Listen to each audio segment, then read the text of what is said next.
Assalamualaikum warahmatullahi wabarakatuh. Selamat siang semuanya. Perkenalkan, nama saya Wahyu Hidayat. Saya dari Pekalongan dan saya mengajar di SMA Negeri 2 Pekalongan. Hari ini kita akan belajar tentang refleksi berkala. Ini merupakan salah satu program dari Sekolah Lawan Corona, yang dimana SLC ini merupakan salah satu inisiasi dari Kampus Guru Cikal, kemudian dari semua murid, semua guru, kemudian guru belajar Nusantara, dan juga dari sekolahmu. Awalnya kita berdiskusi melalui kanal Telegram tentang pembelajaran jarak jauh, kemudian kita juga melakukan refleksi, dan akhirnya kita melaksanakan atau membuat kurikulum sekolah lawan corona. Dan sekarang kita sudah mendampingi lebih dari 300 guru di Jawa Tengah, yaitu di daerah Surakarta, Semarang, Kota, dan juga Kabupaten Pekalongan. Nah, kita akan belajar tentang refleksi berkala dari ibu guru yang sudah melaksanakan atau menyelesaikan kurikulum sekolah lawan corona ini. Adapun nanti narasumbernya ada Ibu Mulyani dari TK Ciwi Peni 12 Joyotakan, Serengan, Surakarta. Kemudian ada Ibu Eli Juliana Hendrawati dari SMP Negeri 24 Surakarta. Dan juga ada Bu Sriatun dari SMP Negeri 1 Ambarawa. Ya.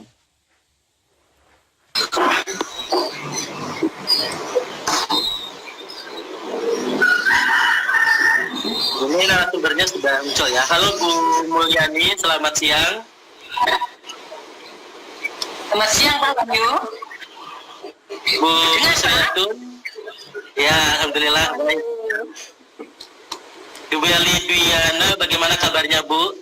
Baik, Assalamualaikum. Waalaikumsalam warahmatullahi wabarakatuh. Bisa dengar suara saya? Ya. Bisa Pak Bisa. Wahyu? Ibu Sriatun bisa mendengar suara saya? Sama juga. Bisa ya. Dan Bu Eli sudah bisa mendengar suara saya ya? Siapa? Ya, alhamdulillah. Mohon maaf tadi ada kesalahan teknis sedikit. Alhamdulillah ini saya bisa masuk kembali. Kita langsung saja. Kebetulan saya sebagai guru nih Bu, biasanya saya sudah mempersiapkan atau merancang pembelajaran.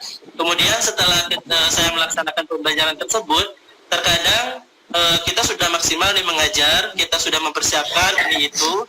Kemudian selalu aja ada siswa yang melakukan kesalahan, dan kesalahannya itu saja. Nah, kira-kira Bapak Ibu atau Ibu narasumber yang ini sudah pernah mengalami pengalaman seperti itu tidak?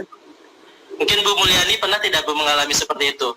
Sudah menyiapkan pembelajaran, tetapi muridnya itu melakukan kesalahan pernah ya? Kalau Bu Sriatun bagaimana? Pernah mengalami? Bu Eli pernah juga? Ya. Nah, oke. Bagaimana perasaan Ibu semua ketika menghadapi anak seperti itu? Mulai dari Bu Mulyani mungkin ya, bagaimana Bu perasaannya?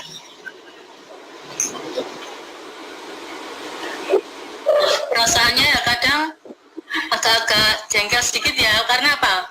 Misalkan saya guru PAUD. Nah, Ya. misalkan waktu pembelajaran itu kita menyiapkan pembelajarannya itu sejumlah murid. Nah, di waktu mengerjakan itu dia salah, dioret-oret soalnya itu ya. Terus saya ganti lagi, minta lagi Bu. Lah, padahal persiapannya itu cuman dilebihin sama gurunya mungkin 1 atau 2. Nah, nanti itu ya habis diganti tidak boleh minta lagi. Nanti karena itu sudah habis ya gitu. Kalau kejadian seperti itu Pak. Untuk menyikapinya atau solusinya kira-kira gimana Bu untuk menghadapi siswa yang seperti itu? Ya itu guru harus sabar. Waktu hasil yang pertama tadi sudah rusak, saya minta, terus saya kasih. Untuk hasil yang kedua, saya pendampingi supaya hasilnya tidak rusak. Karena persiapannya kan tidak lebih banyak dari persiapan kita waktu jumlah murid itu. Jadi guru harus sabar mendampingi supaya hasilnya lebih maksimal. Oh begitu. Kalau Ibu Sriatun bagaimana Bu? Sama ya, juga pernah mengalami. Kita sudah mempersiapkan pembelajaran dengan cermat setelah praktek. Ya. Praktek ternyata ada juga kesalahan, mana kesalahan itu kadang-kadang berulang kali. Ya, kadang-kadang hati ini belum terpuaskan karena hasil anak itu belum sesuai tujuan yang saya harapkan. Begitu. Jadi intinya. Ya, kalau Ibu. Ya. Ya, terus gimana Bu? Ya. Kemudian dengan adanya belum puas, sehingga saya harus mengambil langkah-langkah agar tujuan yang sudah saya tetapkan tadi bisa tercapai. Yaitu contohnya pada waktu itu membuka dan memperkecil peta ya, karena saya di IPS waktu itu saya kasih klat, kemudian anak belum sesuai target yang diharapkan, kemudian saya ulang lagi dengan adanya pendampingan kepada putra putri siswa saya. Gitu. Kalau bagi Bu Eli, bagaimana Bu Eli? Ya, Kira-kira bagaimana perasaannya, terus apa yang dilakukan Bu Eli untuk masalah yang seperti itu? ya. Gemes juga sih kalau lihat siswa itu kalau melakukan kesalahan berulang-ulang. Ya.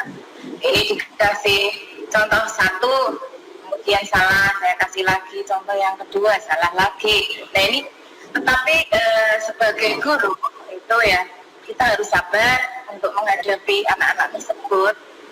Apalagi saya ngajar di SMP, ini anak-anak kan baru istilahnya remaja ya ini ya, jadi kewajiban guru untuk selalu memberikan perhatian khusus, memotivasi agar dia tidak mengulangi kesalahan-kesalahan itu tadi, agar tujuan yang diharapkan itu tercapai ya. Kemudian dalam memperbaiki diri itu saya suruh anak tersebut untuk mengerjakan tugas sekali lagi. Jadi biar tidak mengulang-ulang lagi sampai 10 kalinya. Kadang ditipek atau dipantik-pantik gitu ya. Jadi menyebabkan kadang tergeten lah ya. Tapi alhamdulillah anak-anak tetap bareng ya.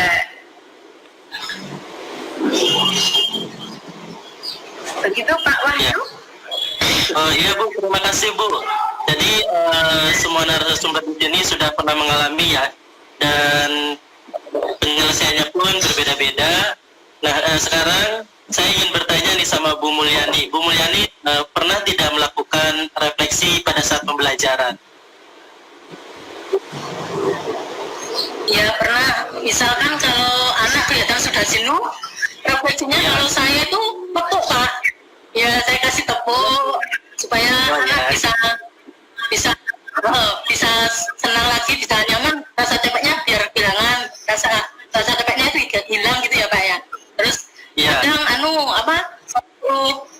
remas-remas jari tangan karena nanti kan habis mengerjakan kemungkinan dia capek atau gimana gitu. Refleksi saya. Kalau Bu Sriatun bagaimana Bu? Refleksi dalam pembelajaran, mungkin khususnya yang pembelajaran jarak jauh ini. Kalau yang sebelum pembelajaran jarak jauh, refleksi yang saya laksanakan itu namanya IPS kan membosankan, sehingga saya ajak untuk anak untuk beryel-yel. Nah, dengan beryel itu kan tambah semangat lagi di dalam mengikuti pembelajaran, karena masing-masing kelas itu ada yel-yelnya sendiri-sendiri.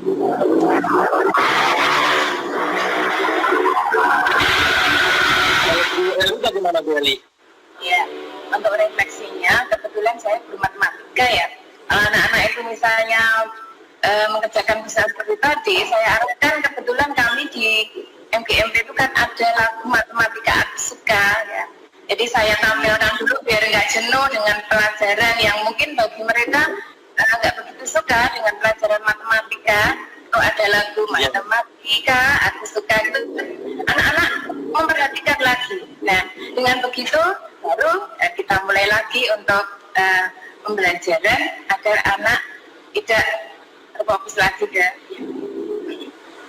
Kemudian untuk sebagai guru itu agar anak tidak mengulang kesalahan tadi ya, Ya, itu apa yang bisa menjadi penghalang, apa yang menjadi mungkin ada. Jadi kasus anak itu dia memiliki sesuatu yang mungkin tidak menyukai pelajaran matematika, kemudian hanya menyukai pelajaran tertentu. Nah ini kita buat bagaimana? Mungkin dengan media pembelajaran atau mungkin saya membawakan sesuatu yang berbentuk, kalau bangun ruang sisi lengkung ya kalau kelas 9 saya itu membawakan media tabung, kemudian rucut, itu kan anak-anak lebih tertarik. Begitu. Oh iya, terima kasih ya Bu ya. Ini saya mau nyapa dulu penonton ya, peserta yang sudah masuk. Ini sudah ada beberapa yang sudah masuk ya, ada Eka Fitriatun, kemudian ada Sapriansa Rini. Bagi yang baru masuk, silakan bisa tulis nama, kemudian asalnya dari mana. Nah, kemudian tadi kita yang sudah mendengar bagaimana perasaan para narasumber jika menghadapi siswa yang selalu mengalami kesulitan atau kesalahan-kesalahan yang berulang. Nah, mungkin untuk para peserta atau penonton yang sudah masuk, silakan bisa tulis di kolom komentar bagaimana sih perasaannya ketika kita menemukan murid yang selalu mengalami kesalahan yang sama dan berulang-ulang. Ya, silakan ditulis di kolom komentar. Dan selanjutnya kita akan melihat atau menonton video Bantu Kuatkan Guru. Kepada operator saya silakan untuk menampilkan videonya.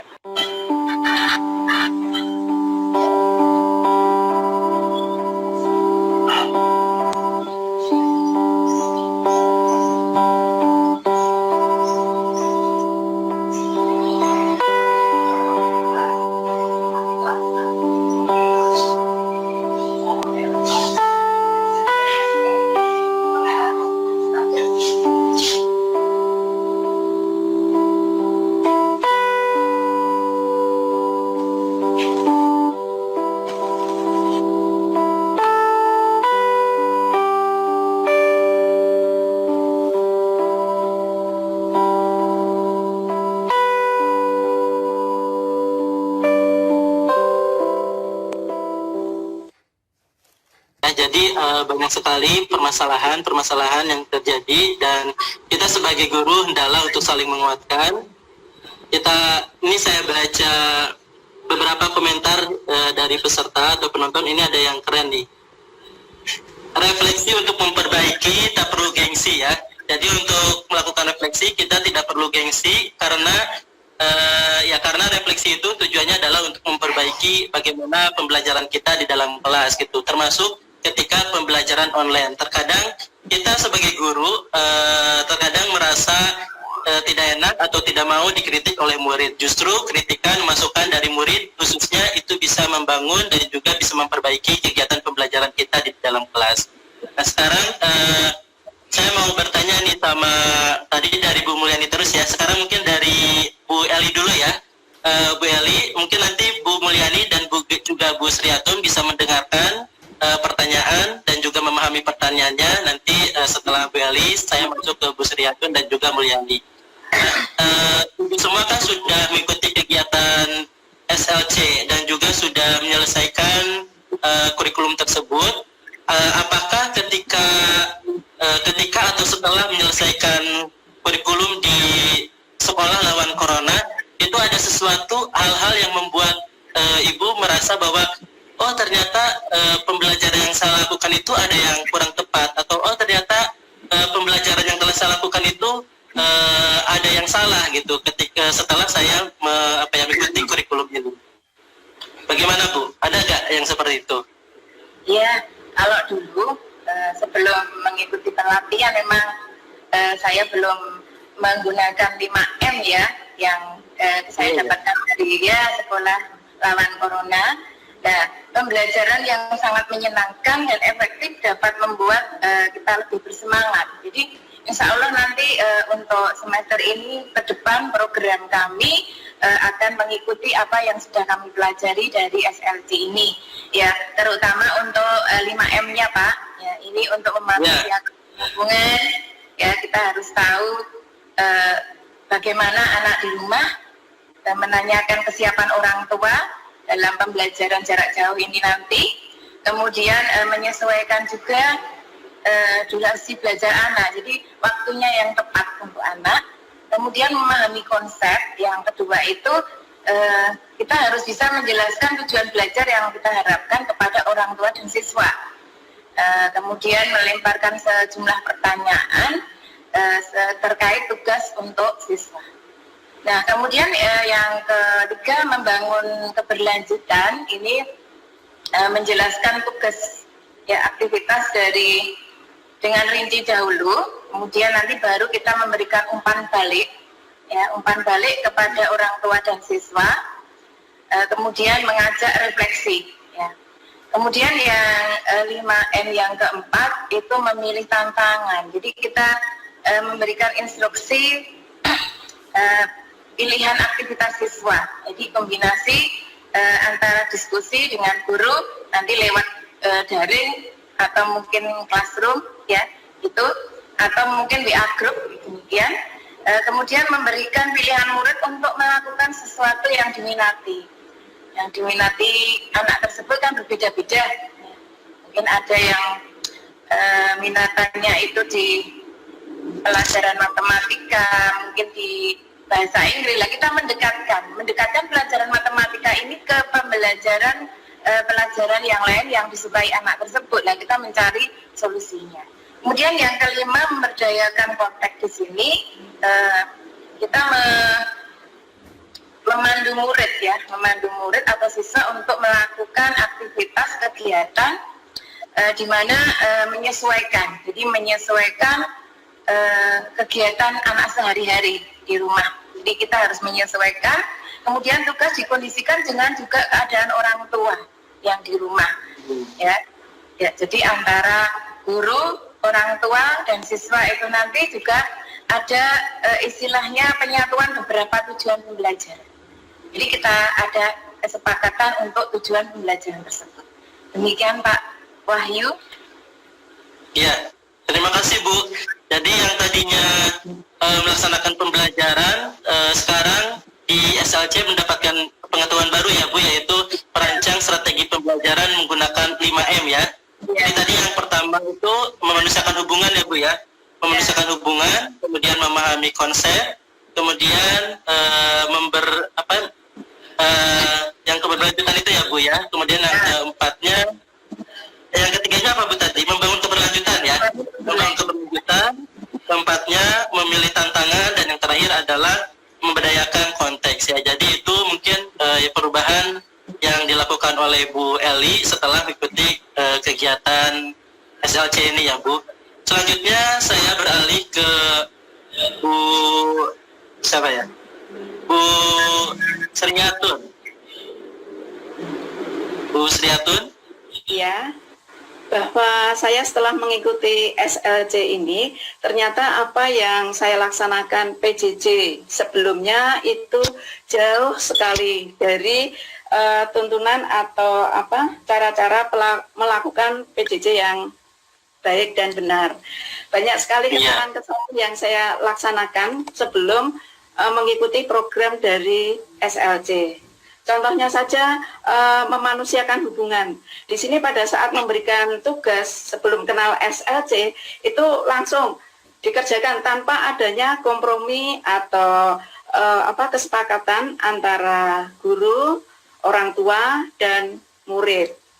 Kemudian untuk waktu pengumpulan juga sebelum kenal SCL ya, SLC itu waktu pengumpulan itu ditentukan. Hari ini harus dikumpulkan, jam ini pekerjaan harus dikumpulkan. Ternyata itu semua tidak memanusiakan hubungan. Kemudian untuk memahami konsep pada saat memberikan tugas kepada peserta didik itu tidak terstruktur, maksudnya tidak ada panduannya. Anak-anak harus seperti ini, seperti ini, seperti ini, tidak langsung kasih tugas tanpa adanya rincian yang atau panduan untuk menyelesaikan tugas tersebut. Ini saya rasakan pada saat mengerjakan level-level itu di SLC itu terperinci dari tes dulu, kemudian diberi materi, kemudian ada pelatihannya, dan akhirnya adanya tes lagi. Nah, waktu itu sebelum kenal SLC langsung tembak saja. Yang berikutnya ini membangun keberlanjutan.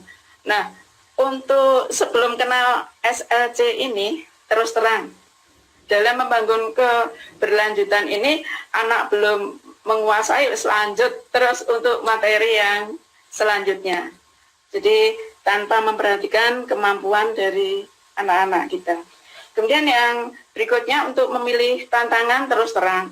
Pada saat PJJ ya, sebelum kenal SLC ini, saya pribadi itu kadang tidak memberikan tantangan, tidak memberikan kesempatan kepada anak-anak kita itu mau mengerjakan sesuai dengan kompetensi, sesuai dengan kemampuannya. Semuanya dianggap sama. Satu kelas itu dianggap sama, mempunyai kemampuan yang sama. Ternyata salah besar. Kita harus mengakomodir dari potensi yang dimiliki oleh peserta didik. Kemudian yang berikutnya, memberdayakan konsep. Ini terus terang, sebelum kenal ini jarang kita guru-guru di SMP 1 di SMP 1 itu memberdayakan konteks ini, memanfaatkan lingkungan yang ada di sekitarnya untuk mengerjakan tugas yang diberikan oleh Bapak Ibu guru. Jadi sebagian besar modelnya itu Google Form. Jadi anak sudah mengisi soal-soal, jarang memberi kesempatan kepada peserta didik untuk mengeksplor dari materi yang pada saat itu diberikan. Ya walaupun ada beberapa teman yang sudah mengeksplor lingkungan untuk sebagai sumber pembelajaran. Dan saya sangat bersyukur bisa ikut pelatihan ini karena banyak hal-hal yang baru yang saya nikmati dan insya Allah akan kita terapkan di masa berikutnya untuk mengubah mindset dari kita semua bahwa PJJ itu ya harus 5M. Begitu, ya. Pak Wahyu. Ya, terima kasih ya Bu. Ini hampir sama ya dengan Ibu Ella tadi ya. Jadi sekarang dalam merancang pembelajaran jarak jauh itu bisa menggunakan 5M dan itu pun menurut saya sih mempermudah kita untuk melaksanakan pembelajaran. Sebelum saya masuk ke Bu Mulyani, mungkin untuk para peserta atau penonton yang sudah hadir ataupun yang tadi sudah menyimak, jika ada yang mau ditanyakan silakan bisa ditulis pertanyaannya di kolom komentar ya. Nanti kalau misalkan materinya sudah disampaikan semua oleh narasumber, nanti saya akan bacakan pertanyaannya untuk dijawab oleh narasumber. Ya, selanjutnya saya masuk ke Bu Mulyani. Ya, Bu Mulyani. Ya, Bu Mulyani bagaimana Bu? Setelah mengikuti SLC itu bagaimana? Apakah ada sesuatu yang membuat Ibu merasa ada hal-hal yang ternyata yang dulu saya lakukan itu di dalam kelas maupun pada saat online, PJJ online itu ternyata ada miskonsepsi atau kekeliruan? Ya Pak Wahyu, kalau saya itu pemikiran saya waktu itu 5M itu menggambar, mewarnai, mencocok, menempel, seperti itu ya Pak. Nah ternyata waktu itu PJJ, terus saya kaget loh, ternyata 5M-nya bukan seperti itu. Ya, ternyata 5M-nya itu ya pertama memanusiakan hubungan, memahami konsep, membangun keberlanjutan, memilih tantangan, dan memberdayakan konteks. Nah, ini juga saya merasa ya Pak, kurang memanusiakan hubungan. Karena waktu malam kita setor tugas. Padahal kita nggak tahu besok itu orang tua kerja, dia di rumah ditemani nenek atau Pak D atau Bude lah. Kan kita nggak tahu lah. Padahal orang tua bisa membantu anak untuk mengerjakan pembelajaran itu kan kalau waktunya luang, misalkan waktu pas pulang kerja atau apa. Padahal guru itu nanti setor tugas jam segini sampai jam segini. Nah, padahal dia belum sempat mengerjakan karena belum ada yang bisa membantu karena orang tuanya baru kerja itu. Terus yang kedua untuk memahami konsep juga kita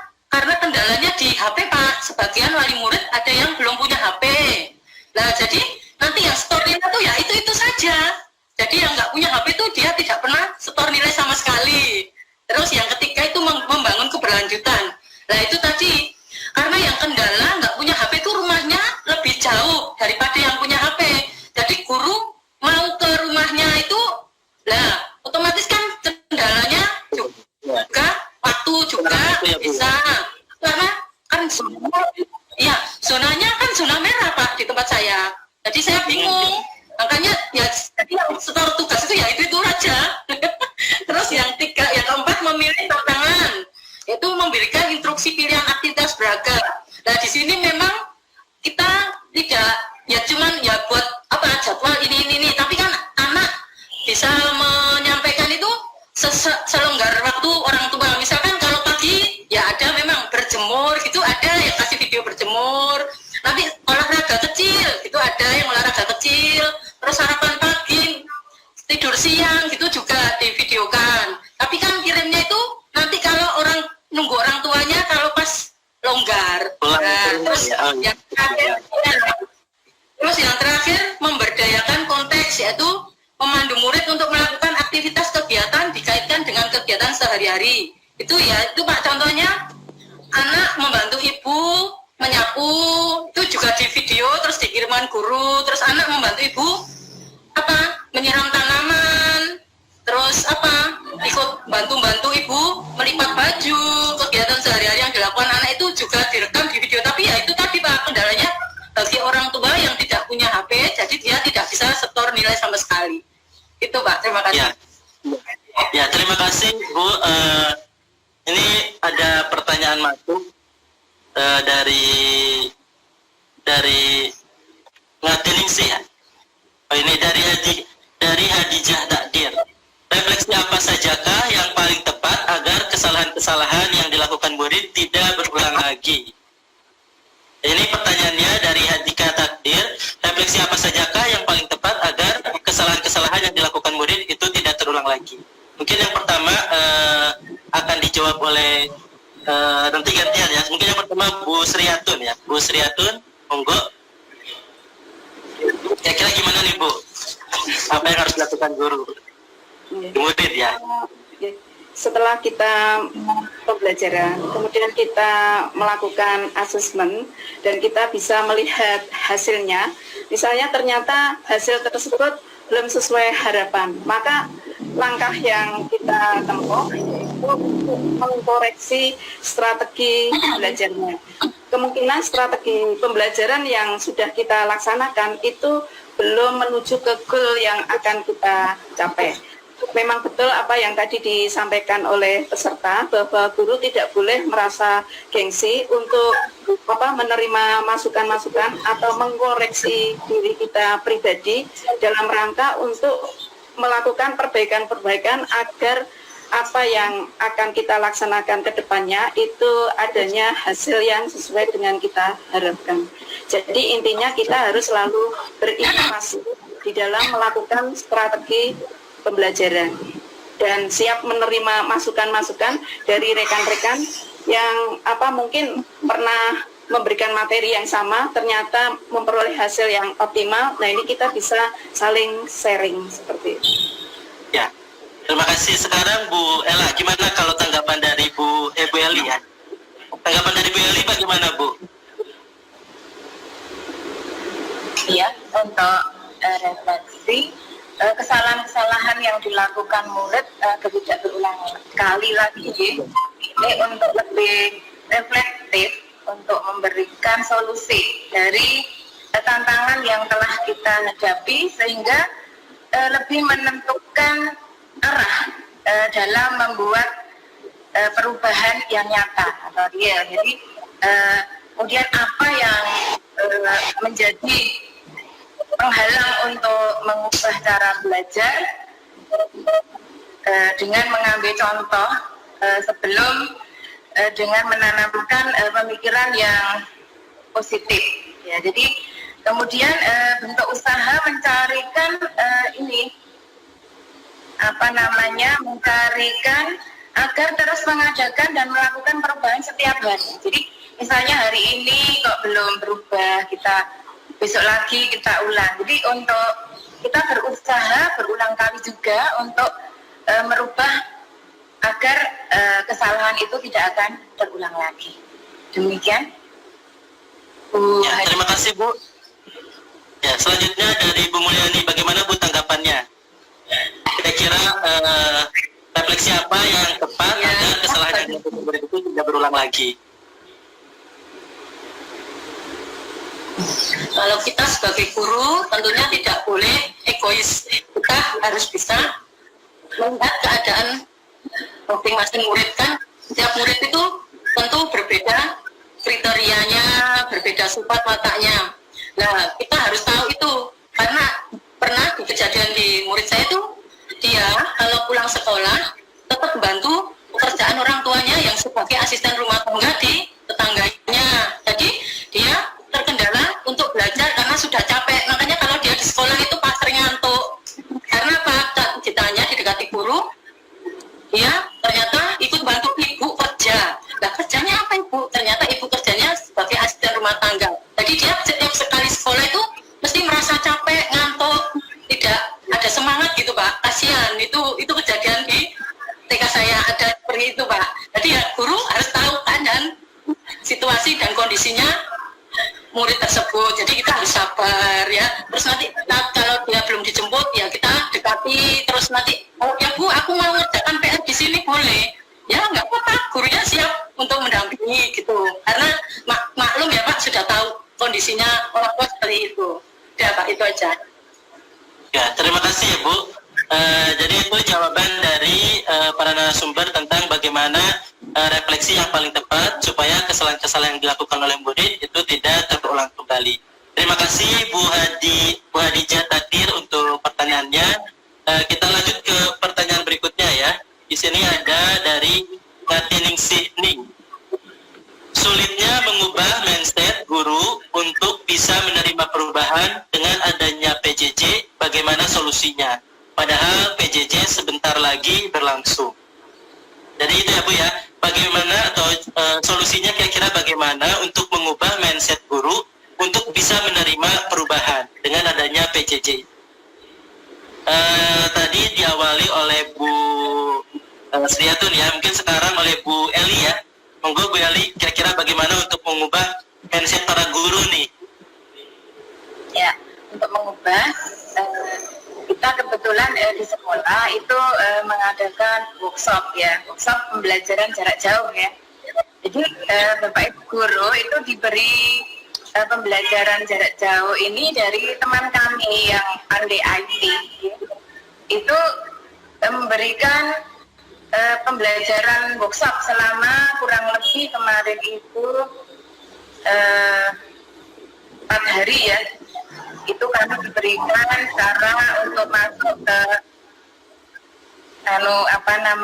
ke email dulu untuk membuat grup kelas ya, intinya begitu. Jadi kita harus belajar. Tidak, kalau dulu kan kita belum mengenal seperti itu lah, tapi karena ada workshop seperti ini, alhamdulillah kita insya Allah guru-guru di sekolah kami mungkin sudah bisa untuk membuat grup, mungkin grup kelas tertentu, nanti pembelajarannya di kelas misalnya 9A, mungkin 9B, 9C, Bapak Ibu guru sudah bisa membuat grup-grup sendiri, mungkin melalui, ada yang mungkin lewat WA group, ada yang sudah memakai grup, ya. Kemudian ada yang menggunakan Zoom, ya. Sudah banyak Bapak Ibu guru yang sudah bisa, itu karena dengan adanya workshop yang kami terima, pembelajaran jarak jauh. Ya, terima kasih Bu. Bu Nas. Kalau Bu Mulyani bagaimana Bu? Bu Mulyani? Ya, saya merasa senang Pak sudah diberi kesempatan untuk ikut. Ya, halo. Saya merasa senang bisa mengikuti PJJ ini sampai selesai. Ya, halo. Masuk Pak? Iya, halo. Halo, bisa masuk? Iya, masuk Bu. Ya. Jadi ini Bu, ini ada pertanyaan. Ini ada pertanyaan dari sini bahwa ternyata sulitnya mengubah mindset guru untuk bisa menerima perubahan dengan adanya PJJ itu bagaimana solusinya?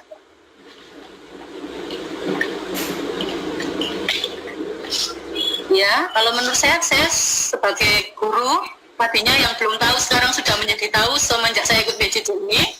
Saya merasa bangga, merasa senang dapat masukan ilmu yang banyak, Pak. Nah, solusinya yaitu saya harus berubah, harus bisa berubah. Darinya tadi saya nol, tidak tahu sama sekali, saya menjadi dapat ilmu dan tahu untuk diamalkan, disampaikan kepada teman-teman. Teman-teman yang belum ikut, saya usahakan juga, saya dukung untuk supaya ikut, supaya dia juga belajar seperti saya ini dan dapat masukan ilmu dari PJJ ini. Ya, itu aja. Ya, terima kasih Bu. Kalau Bu Sriatun bagaimana Bu? Kira-kira solusinya bagaimana Bu untuk mengubah mindset guru-guru ini?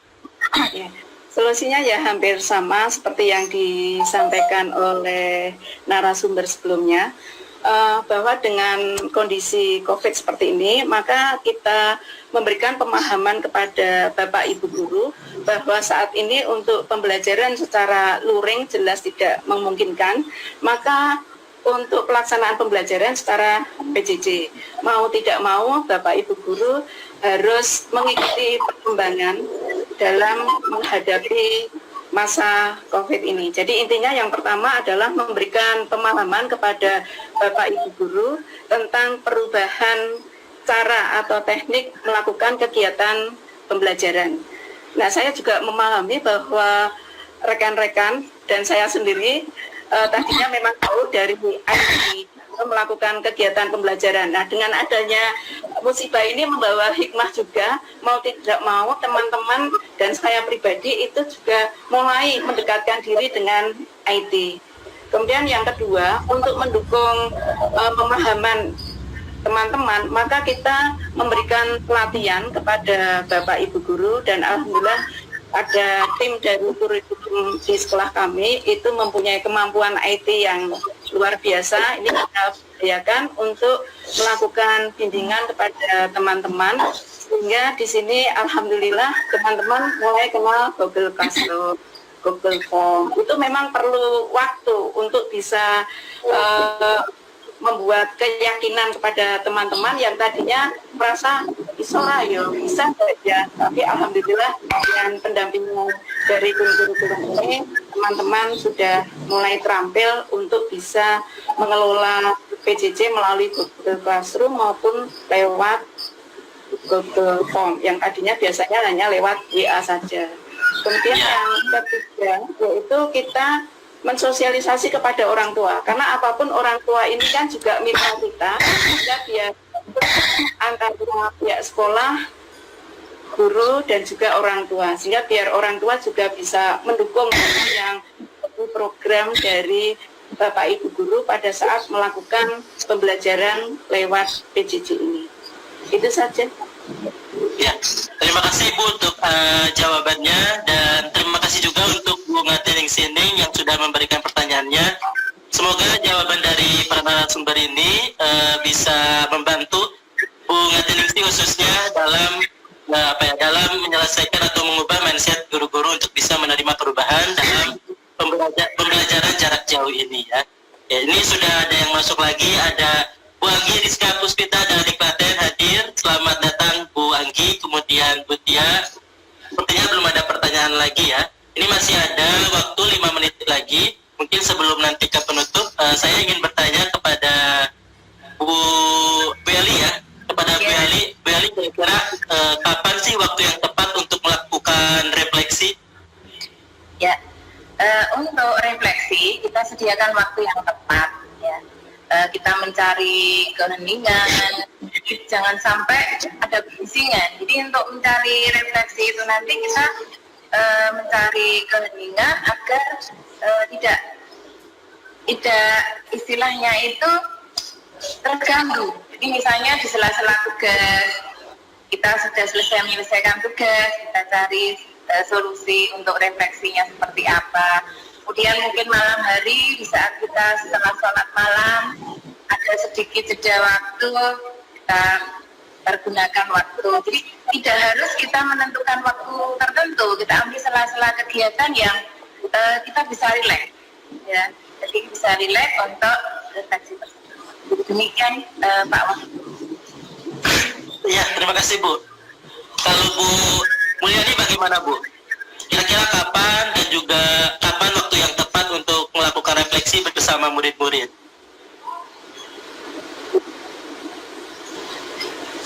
Melakukan refleksi yaitu saya seringnya mengadakan setiap hari Sabtu, saya sering ajak keluar kelas supaya anak tidak bosan di ruangan terus.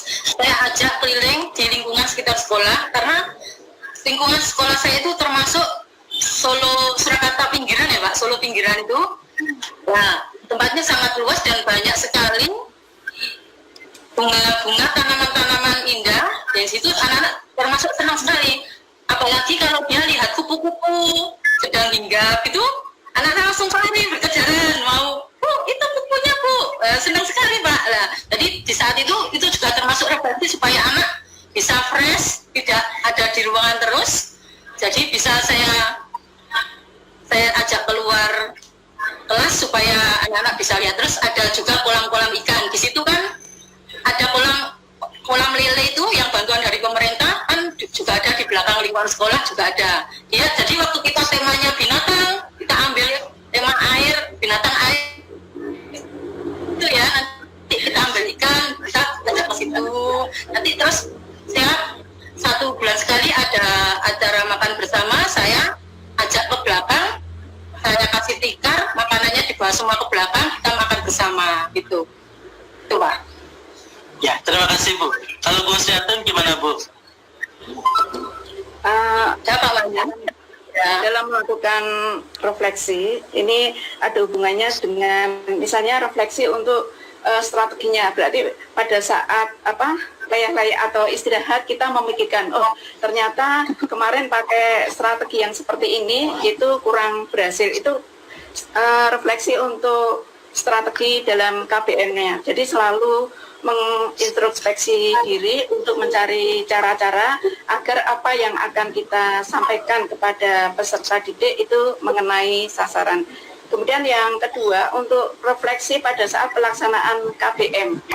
Itu kan sebagai arti di depan anak-anak, maka kita ke seluruh peserta didik yang ada di kelas tersebut, kita bisa melihat anak-anak kita apakah pada loyo atau pada kurang semangat. Maka perlu adanya suatu refleksi dalam rangka untuk menyegarkan kembali apa yang menjadi kejenuhan dari para didik. Itu bisa dengan gerak-gerak tangan dan sebagainya di tempat itu juga, dan bisa juga seperti tadi dengan yel-yel, dan bisa juga dengan memberikan kuis yang menarik kepada peserta didik sehingga anak-anak mulai tertarik lagi pada kita selaku seorang guru. Ya, terima kasih Bu Sriatun, Bu Mulyani dan juga Bu Eli. Sebelum ke closing statement, buat untuk para peserta atau penonton yang masih hadir di acara live ini, silakan bisa dituliskan di kolom komentar kira-kira setelah mendengar atau menyaksikan atau menyimak materi tentang refleksi berkala ini, kira-kira yang akan dilakukan oleh peserta semuanya ke depannya kira-kira apa? Silakan bisa ditulis di kolom komentar ya. Dan selanjutnya kita masuk ke closing statement karena waktunya tinggal 1 menit lagi. Silakan saya mulai dari Bu Sriatun ya. Silakan Bu Sriatun closing statementnya. Ya.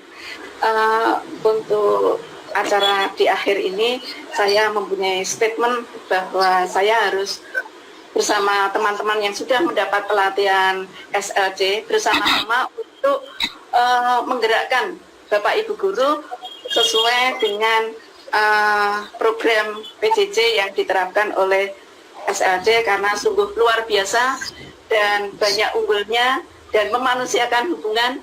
Jadi statement saya akan mengajak teman-teman untuk melaksanakan PJJ yang seperti dari minat yang sudah kita laksanakan semua.